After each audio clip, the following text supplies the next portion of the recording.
আসসালামু আলাইকুম। 45 বিসিএস এর ভাইবা প্রার্থী আপনারা জানেন যে বিসিএস পরীক্ষার ভাইবা অংশে ইউজুয়ালি যে সমস্ত টপিক থেকে প্রশ্ন করা হয় তার মধ্যে আপনি যে চয়েসটা প্রথম হিসাবে রাখছেন, সেকেন্ড কিংবা থার্ড কিংবা ফোর্থ হিসাবে রাখছেন, সেই ক্যাডার সম্পর্কে আপনাকে প্রশ্ন করা হয়। এরপরে Bangladesh affairs, international affairs, Bangladesh international map সম্পর্কে প্রশ্ন করা হয়। আরেকটি অংশ থাকে ভাইবা বোর্ডের প্রশ্নে, সেটা হচ্ছে 1952 ল্যাঙ্গুয়েজ মুভমেন্ট থেকে 71-এর লিবারেশন ওয়ার পর্যন্ত, অর্থাৎ 52 ভাষা আন্দোলন থেকে 71 মহান মুক্তিযুদ্ধ পর্যন্ত প্রায়ই এখান থেকে প্রশ্ন করা হয়। 52 ভাষা আন্দোলন, 54 যুক্তফ্রন্ট নির্বাচন, এরপরে 56 শাসনতান্ত্রিক আন্দোলন, 62 শিক্ষা আন্দোলন, 66 6 দফা, 68 আগরতলা ষড়যন্ত্র মামলা, 69 গণঅভ্যুত্থান, 70 নির্বাচন, 71 মহান মুক্তিযুদ্ধ।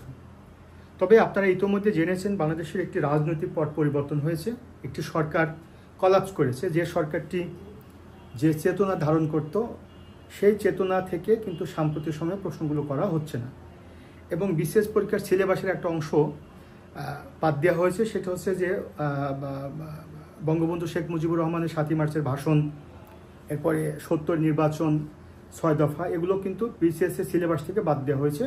কাজেই সেগুলো কিন্তু ভাইবা বোর্ডের প্রশ্নগুলো করবে না। তাহলে ভাইবা বোর্ডে আপনারা যারা 45 বিসিএসের ভাইবা প্রার্থী তারা জুলাই বিপ্লব, যেটা 2024-এ হয়েছে, জুলাই রেভলিউশন, এরপরে লিবারেশন ওয়ার বা মুক্তিযুদ্ধ এবং বাংলাদেশের মহান সংবিধান, এই সম্পর্কিত কী ধরনের প্রশ্নের সম্মুখীন হতে পারেন।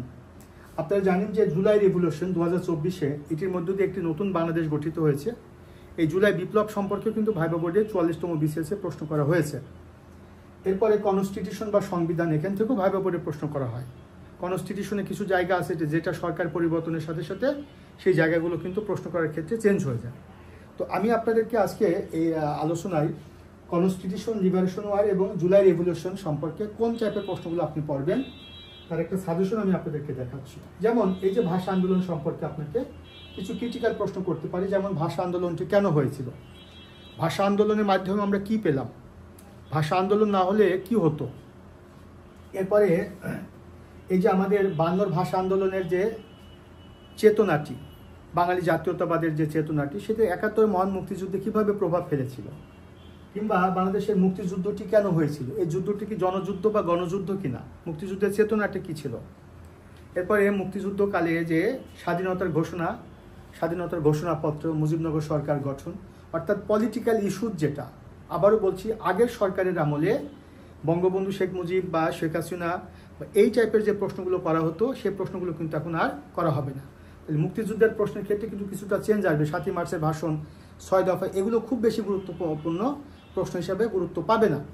তাহলে মুক্তিযুদ্ধের ক্ষেত্রে যেটা নর্মাল যে হিস্ট্রিটা, যেটা আমাদের একান্তই না জানলে নয়, মুক্তিযুদ্ধের সাথে রিলেটেড কিছু তথ্য, মুক্তিযুদ্ধের সময় বহির্বিশ্বে কে কোন পদে দায়িত্বে ছিলেন, মুক্তিযুদ্ধের সময় পরাশক্তিগুলোর প্রেসিডেন্ট, প্রধানমন্ত্রী কে ছিলেন, সাংবাদিকরা কী কী রোল প্লে করেছিল, শহীদ বুদ্ধিজীবী সম্পর্কে আপনাদেরকে প্রশ্ন করতে পারে মুক্তিযুদ্ধ নিয়ে।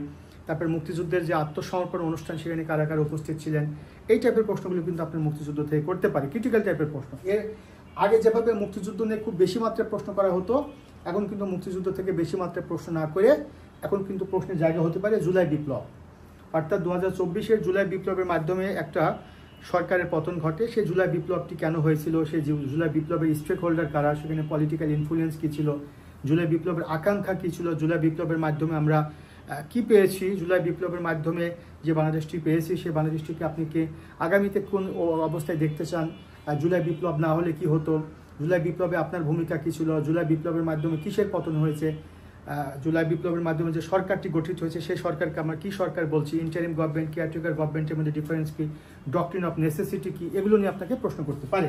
এরকমভাবে অসংখ্য প্রশ্ন দেখেন আমি মুক্তিযুদ্ধ নিয়ে বা এটা নিয়ে, জুলাই বিপ্লব নিয়ে তৈরি করেছি। এরপরে আরেকটা জায়গা হতে পারে, সেটা বাংলাদেশের সংবিধান সম্পর্কে।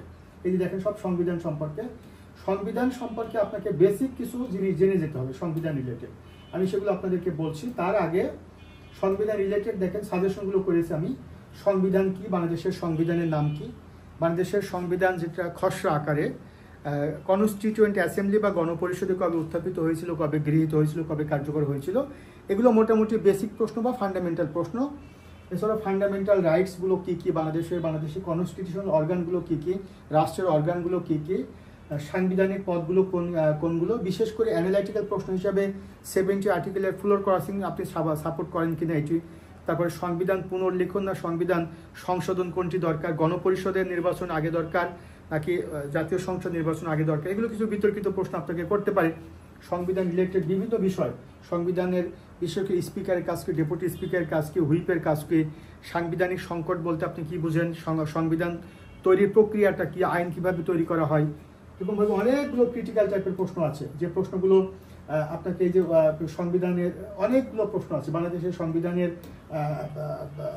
রিলেটেড অনেক প্রশ্ন আপনাকে করতে পারে। সংবিধানের প্রস্তাবনা, সংবিধানের অধ্যায়, সংবিধানের অনুচ্ছেদ, তারপর সংবিধান সংশোধন প্রক্রিয়া, তারপর মহামান্য রাষ্ট্রপতির ক্ষমতা, প্রধানমন্ত্রীর ক্ষমতা, স্পিকারের কাজ, স্পিকারের ক্ষমতা, কে কার কাছে শপথ নেন, সাংবিধানিক পদগুলো কী কী, সাংবিধানিক সংস্থাগুলো কী কী, সংবিধিবদ্ধ পদ কী কী, মানে সাংবিধানিক বিভিন্ন বিষয়গুলো নিয়ে আপনাকে প্রশ্ন করতে পারে। সংবিধানের কোন কোন সংশোধনীকে আপনি বিতর্কিত সংশোধনী মনে করেন, তারপরে বর্তমান সরকারের ম্যান্ডেটটা কি, এই টাইপের প্রশ্নগুলো আপনাকে এবার করতে পারে। অর্থাৎ আগের সময়ে, আগের পলিটিক্যাল গভর্নমেন্টের আমলে কনস্টিটিউশন থেকে, মুক্তিযুদ্ধ থেকে যে ধরনের প্রশ্নগুলো করা হতো, এখনকার সময় কিন্তু সে প্রশ্নগুলো চেঞ্জ এসেছে, এবং সেই আঙ্গিকে কিন্তু আমি আমার স্টুডেন্টদেরকে সাজেশন করে কিন্তু এই বিষয়গুলো তাদেরকে ক্লাসে পড়াচ্ছি। এবং আপনারা যারা ভাইবা প্রার্থী 45 BCS-এর এই প্রশ্নগুলো যদি ভালো করে প্র্যাকটিস করে যান, যেগুলো আমি বলেছি, আশা করছি ভালো একটা ভাইবা আপনার হবে ইনশাল্লাহ। সবার জন্য শুভকামনা। আসসালামু আলাইকুম।